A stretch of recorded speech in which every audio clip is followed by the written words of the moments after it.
The number one station in the streets. 94.9 The City.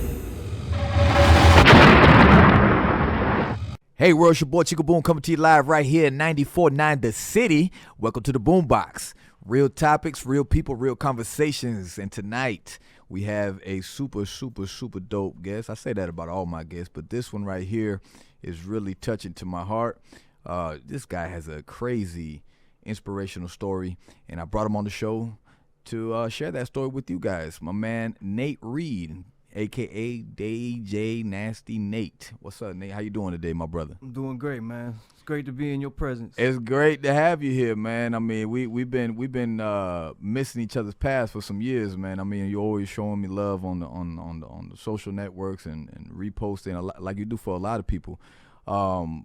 Tell me a little bit about the DJ thing, because I know you, before we get into your story, you've been a DJ for how many years? I started on probably 02, 03, started DJing. And like everybody knows you here in Fort Myers as you're like the underground king. Like you release all the stuff that's not out there, all the stuff that the radio stations are scared to put out there, the good stuff, you know what I mean, that the streets like. What got you into it? I don't know. One day I had MySpace and I had like 12,000 friends. And so when they cut MySpace off, I went to Facebook and I started adding everybody from Fort Myers. And so pretty soon I had everybody. So then I started hitting all the artists up to be able to put their music out, and then everybody just kind of knew it. So they kept contacting me, and it just blew up from there. So it was just a love you had for the music and then whatnot. The Street Gorillas contacted me, and they wanted me to be part of their team. So and that's Franklin and that whole and Heavy crew. and Duck and Nice. So that's how I became a Street Gorilla. Nice. Yeah, and you stay pretty active, man. I mean, you always in the studio, like you live in there, man. I really did live in the studio. Now I've been living in a hospital bed. So let's talk about that day. Take me back to last year. What exact date was it? It was June 3rd, about 4:30 p.m. June 3rd, 4:30 p.m. And walk me through that day. How did that day start? Like any other day? I woke up about 11. Got on my computer, did some work, went to the store, I left the store and woke up in the hospital. That's crazy. So let's take it back a little bit. You go to the store, you go buy something. When you're leaving the store, you're walking. I was on my bicycle, a 3-wheel bicycle. So I was like sitting on it, rolling, and somebody was next to me, and somebody obviously wanted to hit me. So they drove by, they seen the guy I was with. I think they had a vendetta out for that guy, and I got hit instead. Wow. So you're telling me that this guy purposely targeted you guys and hit you, but it might have been for him, but he still hit you. Yeah, they said the guy was up all night drinking, that he was really, really wasted. So whether neither here nor there. So he was probably looking for the people, whatever he was looking for, and maybe he thought he found them, and I was just there. Wow. So this guy deliberately hit you. Now, is this a hit and go? Or was it? He drugged me for about a mile. I was stuck under his truck. A mile? I was stuck. My bike. With the bike? My bike, and I was in the middle of his truck and my bike. Now, I want to pause right there for the people that are listening to this and they can't see Nate. The scars, the damage to his body is you can't miss it. Like, he's in a wheelchair right now. You're talking about somebody who, late 30s, perfectly healthy, nothing ever wrong with him, can walk and talk and run, everything. Now he's literally stuck in his wheelchair. I mean, it looks like you were in a bad fire or something. Like, the scar tissue is crazy on you, your face and everything. I had 3rd-degree burns from the road. Wow. It was so bad that it. So 3rd degree. When he hit you, he hit you with a truck, a car? What was it? It was a Ford F-150, I believe. And you get stuck underneath the truck. So he came head on, and he came head on and hit me from the back. So So the back of my bike must have went up underneath the truck, and I don't know how. If you could see my bike, how I came out. So were you face up or face down when he was dragging you? The detective said there's a video that you could see me face down like I'm swimming in there. Wow. So that's how Incredible. I got all the injuries on my elbows. Probably I was trying to save myself. Now, I don't remember. So you don't remember. As soon as the truck hit you, everything kind of sort of went blank? Everything went blank. I can remember the lines going by in the road.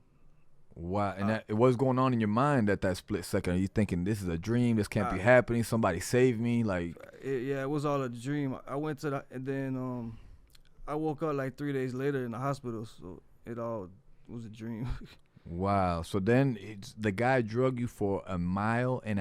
The guy drove me from Tice Street to Palm Beach, back by the park to Ortez. And Did he know that you were underneath the truck? The state attorney says that he didn't know because he was drunk, but there was 4 or 5 people behind him on the phone with 911, and they say he was swerving, jumping medians, like obviously trying to get me out of there. So he knew I was there. Wow. Now, and you never met this guy ever before? He lived a block from me. I've never met him or seen him in my life. That is insane. That is insane. And so now here you are, 3 days later, you wake up, and what's the first thing that comes to your mind?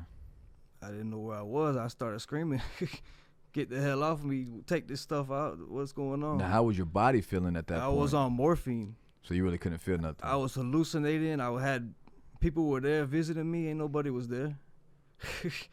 I was going crazy. I told them to take me off of this medicine, whatever. And then I started to realize what was going on as people were telling me, and it just didn't make sense. Insane.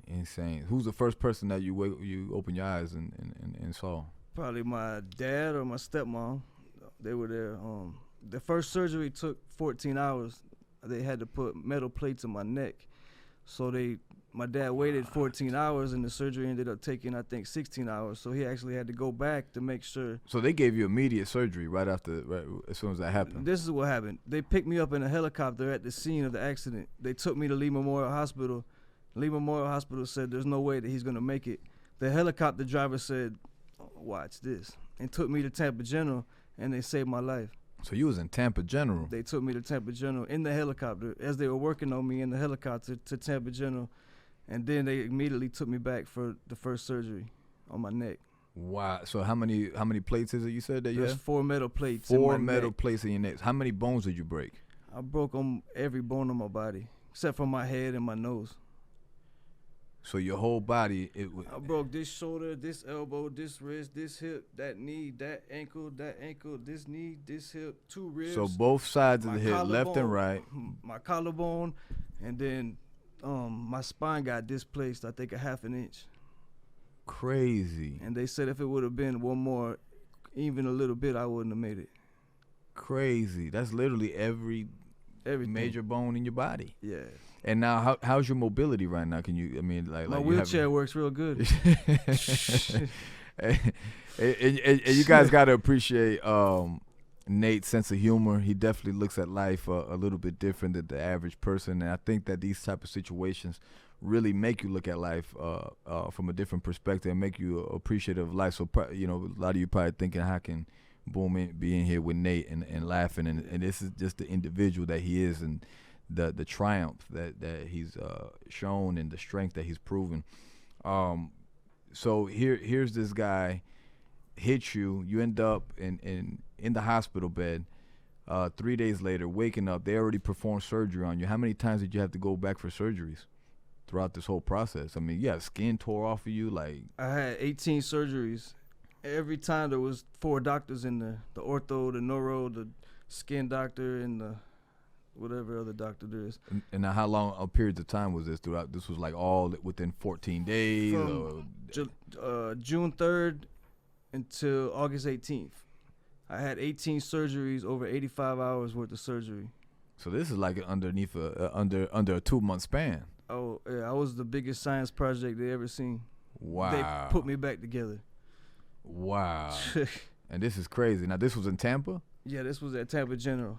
Shout out to Tampa General and all the doctors over there, man. I had probably over 100 nurses and over 50 doctors in and out of my room every day. Wow. They say it's going to go in the Medicine Journal of History or whatever. Insane. They Insane. You might have broke a record there, man. And I broke a lot. I mean, Facebook went crazy with it. Social media went crazy with it. You had one mutual friend in particular that always supported you. Shout out to Hollywood, man. He was always there by your side before and after, and he was always constantly sharing your story with people and his social networks and whatnot. So what happened to the guy? Did they ever catch him? Yeah, he got arrested. When I fell out the bottom of the truck, we were on Palm Beach and Ortez. He went to his house, which was right behind CVS, if anybody knows where that's at. Soon as he went inside, the police kicked the door in like 5 minutes later. And got him out of there. Because the girls, 4 people messaged me on Facebook. They were on the phone with 911 following the guy. Crazy. So they said as soon as I fell out, they seen me and they thought I was out of there. So they went to the guy and the police came, kicked the door in right away. So they took him to jail. He got out July 3rd and got arrested again on July 4th. Whoa, hold on. So that was in June. By July 3rd, he's out on bond? I don't know how he got bond because he's an illegal. So we're not really sure. So he's an illegal immigrant at this. From Guatemala. From Guatemala. No papers, no insurance. No papers, no insurance, no nothing. The truck he was driving wasn't his truck. It was somebody else's, which has no money either. So my lawyer pretty much said we can't get no money from nowhere, so I can't represent you no more. Wow. So now you have no legal aid. No legal aid, no fund, no cash, just my own hustle. That's it. That's insane. So it's kind of like the system sort of like just turned their back on you and said, hey, look, we can't do nothing for you on your own. Sure. You figure it out. Pretty much. So this guy goes to jail. Now, what did he go to jail for after? Well, he got arrested on the same charges, so that means his bond got revoked. So probably they released him and realized, wait, we shouldn't have released this guy. Now, is he still in or is he out now? He got released on January 8th and went back on January 10th again on another bond revocation. So somebody's letting him out and then re-arresting him. Crazy. So is he in right now to date? He's in right now and his court date is tomorrow. It's tomorrow? Yeah, the 29th. And what's going to happen at this hearing? They're going to offer him 12 years and possible deportation. Insane. They can't charge him with attempted murder because he was drunk. So because he was drunk, I mean, so if somebody gets That's what I said. This is my problem with that. Is like, what if somebody deliberately wants to go out there and kill somebody and says, let me get drunk enough to build up that courage and go out there and that was right after I hung up on her, or right before. I ain't got nothing to say to you. Now, have you seen him? Have they called you in for court to identify? They don't want me there. They don't need me to. That's what they said. They don't need you there.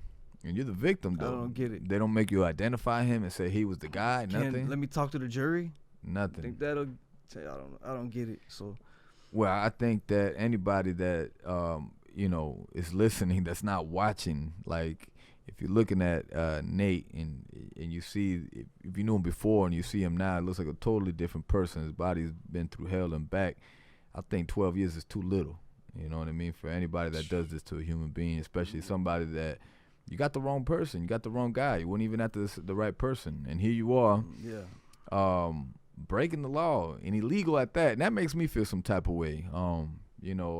I feel like America was based off of immigrants, right? And we built this country off of, Irish and Polish and, Italians, everything. A little bit of everything. But we have come to a place now where we have a system in place, you know what I mean? And we change the laws and we change the rules as we go accordingly based off of situations and cases that might present themselves. And this is one of those cases where I'm upset with the system. You let them in here. You didn't do proper background on this individual, or maybe they slipped through the system. And it's the individuals like these that need to be deported. I don't feel like you should be separating families and children from their mothers. Yeah. It's individuals like these individuals that come to this country to do these type of actions and against other human beings. That's just evil to me, and I feel like they need to focus more on sending those type of individuals back. How did you feel some type of way about that? I mean, because you've grown up with nothing but minorities all around you. So I know that's not an issue with you, but the fact that he's illegal, the fact that he did something to you intentionally, you know what I mean? And now it's like, you know, if he wouldn't even been here if they would have did their proper research, right? Did that bother you any type of way? I don't really have no hate or anything towards him. If anything, I'd like to talk to him and ask him. You like to talk to him? Yeah, I'd like to ask him what was he thinking. So you still want answers though? You want some type of closure? I'd like to know why he did it. Probably never find out, but I mean. So while you're in that hospital bed, you already forgave him? Yeah, I was praying for him. You were praying for him? Yeah, he might have kids and family, and maybe who knows? Everybody makes mistakes. I'm not saying it's okay, but I can't hate him. It's just gonna bring me down. Wow, that is, I salute you for that, brother. Stay positive. And I salute you for that. That's all I could do. You have a big heart. I mean, you're still going to therapy. I mean, how many times? I don't have therapy no more. No more? My insurance won't cover it. No therapy, no nurses, no. Nothing. I can't see the doctors that did my surgery because they're too high paid of doctors. They won't take my insurance either. Crazy. So you're basically on your own right now. So basically, I got a new doctor I went to see today, and they want to cut my leg off. So either tonight or tomorrow morning, I'm going to be admitted to the emergency room, and they're going to cut my leg off. No way. So your leg is getting cut off today or tomorrow? Well, they're not going to do it today or tomorrow, but I'm going to be admitted. Why do they want to cut the leg off? The hardware, this titanium, is in my knee. My whole knee got blown out. It was a hole, if you see the pictures. Right. So I got 2 cadaver knees, which is 2 other people's donors in my. Right. So, and they put hardware in there. The hardware has bacteria on it. So they say once the hardware gets bacteria, they won't come off. Even if they clean it and put it back in, it's gonna come back. It's just gonna be a never-ending process. So he wants to just cut it off. Now, is this gonna happen with both legs, or this is just one? No, my right leg's fine. Just my left leg, because when they did the knee surgery, it didn't come out the way they expected. But they only do this surgery every 15 years. They only explain that. What do you mean? I had a total knee replacement. I had no knee. So this doesn't come along. They don't do this. This doesn't happen. The doctor that did this didn't even probably know how to do it. I don't know. But they told me that the doctors never get to usually do this surgery. So that's why it went down in the medical journal, like I was saying. So for them, I don't know. So do you feel like they did the proper surgery, or do you feel like you said that he probably says they do it every 15 years? That's maybe what I said. Maybe he doesn't know what he's doing. Maybe that's what caused the bacteria. And then he tells me you shouldn't still be in pain. How do you know? You don't do this surgery. How do you know anything? Because right now my knee won't bend. It's just kind of stuck where it's at. How do you feel about amputating the leg? I take it. I'm tired of dealing with it. Does it hurt? It hurts bad. So this is pain that you're dealing with every day, and I gotta move around and get up and get down, and it's just there. Now, without that leg, is there a possibility for you to get a prosthetic leg and be able to move around a little bit better? Yeah, that's what they're gonna do, as long as my insurance covers it. As long as your insurance covers it. Here goes that thing again. Yeah. So he said don't worry about that, because if this spreads into my body, I'll get sepsis and die. Crazy. So he wants to get it off immediately. Yes. So you're mentally prepared for it already. I'm already. I don't feel pain. After all this, I don't feel any pain. How do you? To me and to a lot of people listening, to forgive somebody after what they put you through. You're about to lose a leg. Here you are doing an interview with me. You're about to go tonight or tomorrow to go get admitted, and make a decision that's gonna impact your life even more than it is already. Like, you're about to lose a limb, and your attitude is positive, and you're saying, hey, I forgive this guy. Hey, take the leg. Hey, I'm just, I'm still alive. I can move around. This leg's in my way, so just take it. And maybe it's his fault that it happened, but. And you just said a mouthful right there. This leg is in the way. I'm ready to move forward, and this leg is in the way. And there's a lot of people in lives with those dead legs in their life. You know what I mean? Whatever situation, whether it's a relationship, whether it's a job, whether it's, they need to just get it out the way and move forward. But they're scared to cut that leg off. And here you are saying, I'm ready to move forward. Cut that leg right now. Yeah. And there's a lot of people unhappy in relationships. Cut it off. Cut it off. Cut it off. Cut it off. That's a good bumper sticker. Cut it off. Cut it. I like that. I like that. Cut it But off. like you said, yeah, it's that bacteria, and if you don't cut it off, it's gonna spread and it's gonna kill you. And you're saying, get the leg off. I'm ready to go up, not down. Whether it's a leg, a bad relationship, a bad job, or whatever. Insane, man. Nate, this story is so powerful, man. I wish the listeners can really like see like what I'm looking at. You know what I mean? I'm looking at your pinky. I'm looking at down to your pinky, all the way to your arm. Your elbow looks like Everywhere. Why is the elbow? That's my tattoo. They cut it off. Wow. See right there. So they took muscle out of there. They cut my tricep, and it's called a flap that covers there was a big hole here. So they took the tricep and covered it, the elbow? Yeah, this muscle they covered here. And the same thing on my knee. I got somebody else's muscle on my knee. Now, how did your body respond to somebody else's? I did great. I didn't get no infections. I had no fever until now. I got this infection, but in the whole time in the hospital, everything they said that would happen never happened. How'd you feel about being a donor prior to this? Like, if I were to be a donor? Yeah, like because I'd look at it and I'd be like, I'm not donating anything. I don't want my body's. But here we are. Like, if it wasn't for somebody else, you wouldn't have certain parts. You know what I mean? They were gonna do a different surgery, but then somebody happened to pass away that they could use. Insane. So I got his. So you look at it a little different now. Like, he blessed me with his knee. Bless you. My Right. dad makes a joke. It was a ballerina's knee. I say it was a soccer player. So man? How do you overcome these obstacles mentally? What keeps you sane? Like what changed you, and when you was there something that triggered you that and started? Or you always been like that? I've been like this since 2003 when I started music. You started looking at. I read a book. What was the name of the book? The Secret. That's a good book. I read it 12 times. I bought it 4 times. You bought it 4 times. 3 people stole it. And now I got it hidden. That's a really good book. That book changed my life. It really did. Right. On the outlook on life and how you deal with stuff. So incredible. Probably that helped me through this. Incredible. And you get up every morning, and what goes on in your mind as soon as you get up? What's next? I'm blessed. Let me do something greater. Nice. So that's always the mentality that you have. It's a positive one. I'm blessed. I'm here. Let's keep it going. Yeah. My inbox, I got like 400 messages in my inbox of people I talk to daily. Crazy. Just people that love me, and I love it. It's just, it gives me, it's in my blood.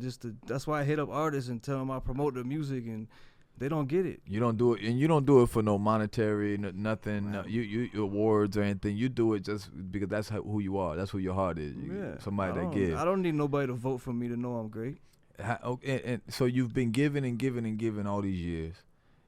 How did it feel when you go through these tough times, or you went through this tough time, or you're still going through it, but friends and family, you know what I mean? Like tell me a little bit about that, because they say you really know who's there for you in tough times, and this is obviously probably one of the toughest times in your life. Were you surprised that maybe certain people weren't there? Yeah, let's not talk about that. Well, I was surprised that the people that were there, that stayed there. My dad and my stepmom, they stayed with me 45 days straight. My mom was there as many times as she could come. My stepbrothers were there a lot, which I've never really had time to spend with them. So you didn't focus on who was not there. You focused on who was there. Well, the morphine and the drugs, I could imagine who I wanted to be there. Right. Well, yeah, I never really focused on why you didn't come to see. I ain't call nobody and say, where you at? If they wanted to come, that's fine. So if we don't talk now, then they know why.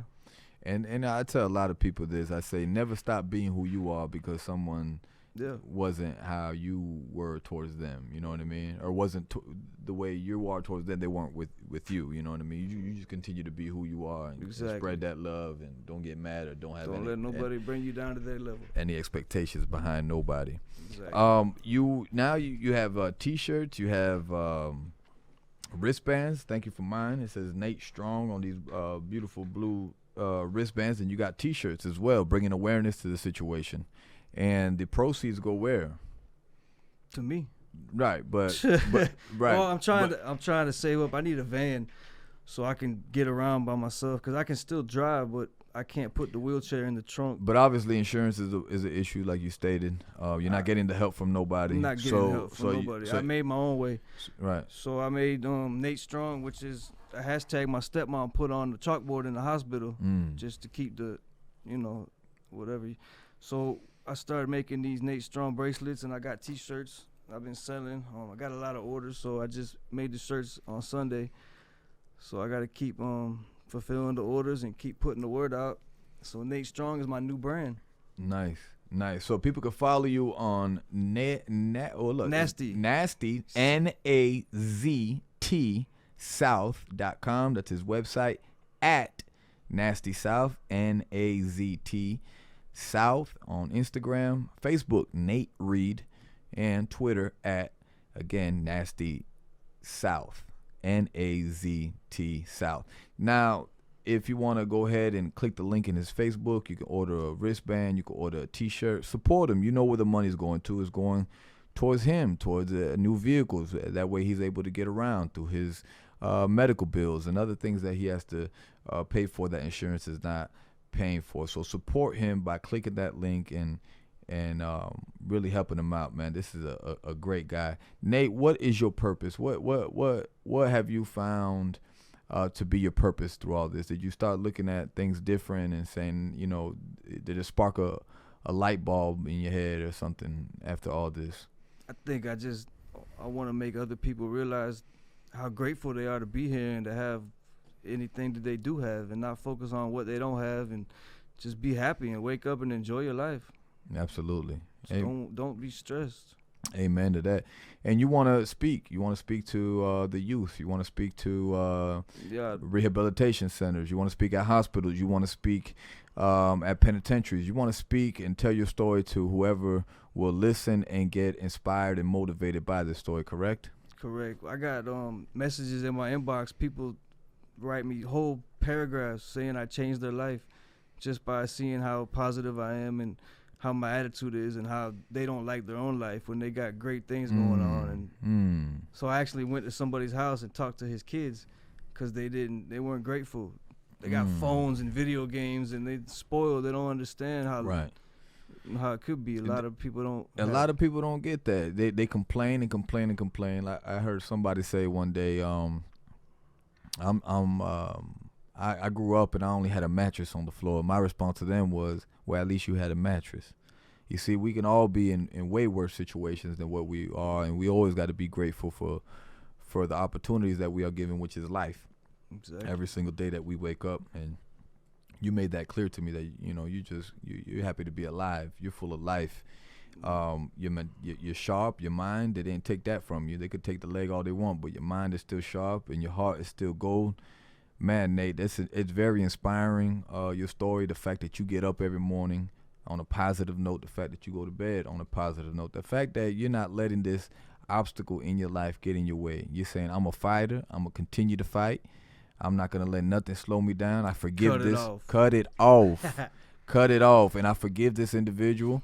And whoever's listening out there, if you know of anyone that needs help, that needs someone to tell their story, contact Nate. Reach out to him for any speaking engagement, high school, middle schools, elementary schools, any type of rehabilitation centers, somewhere where you think that his story would be useful, because there are a lot of people out there that need to hear your story, man. Like, I wish that whoever's listening can tune in to the YouTube channel or go to 949.com and like look at the video footage of this. Like, this is crazy. Like, hold your arm up a little bit like that. Like, yeah, like this is crazy, man. Like, my gosh, it looks like you was like that was a hole. Man, it was all a hole. And they had to graft that together or whatever. They took all the skin off my back, my legs. I got everywhere. It looked like you in a war, man. Like, straight up. It's worse. Like the Bionic Man. That's what they said. I'm the Bionic Man. That's crazy. Insane, man. For all of the listeners listening, all the viewers watching, support Nate. Once again, go to nastysouth.com, NAZTsouth.com, and look him up on Facebook, Nate Reed. He's always sharing stuff. He's always sharing music, and he's going to continue to share his story. through this whole journey. You know, him getting his leg amputated is going to be a whole nother journey for him. It's going to be something that he has to get used to not having anymore, and how to move around a little bit different. And hopefully he can get a prosthetic leg and start walking around again. Be grateful, people, for what you do have. Don't focus on what you don't have. Learn to forgive. If you have some type of hatred in your heart towards someone, I encourage you to let that hate go and put that energy towards you, your dreams, your vision. Put it towards something great. Don't allow anyone to take that much energy from you to the point where you're hating them. They are a human being. They did some knucklehead-ish, but life goes on. Nate is strong. He's proven that every single day, that he will not let these obstacles overcome him, and neither should you. Keep pushing forward. Never look back, and focus on what's important, and that's your life. You're given that life. You only have one shot at that life. Every day that you get up is a new opportunity, and what you do with that opportunity is the way you say thank you to God. Stay focused, stay strong. Nate, my brother, Love you, bro. I salute you. I love you too, man. You stay strong. We're going to keep bringing awareness to this. Hashtag Nate Strong. Anytime you're going through a situation, let's get this brother's story out there. He's been covered by NBC2 News. He's been covered by Fox. But it's not enough. Everybody, the whole world needs to hear this man's story and go into depth on what it is to overcome this tragic accident. So shout out to Nate. People, you know what it is, man. Every single Sunday, 11 a.m., right here, 94.9 The City. It's the Boombox. Real topics, real people, real conversations. We want to motivate you. We want to inspire you. We want you to look at life from a different perspective through the individuals and the stories that we have on this show. You know what it is. Boom, baby.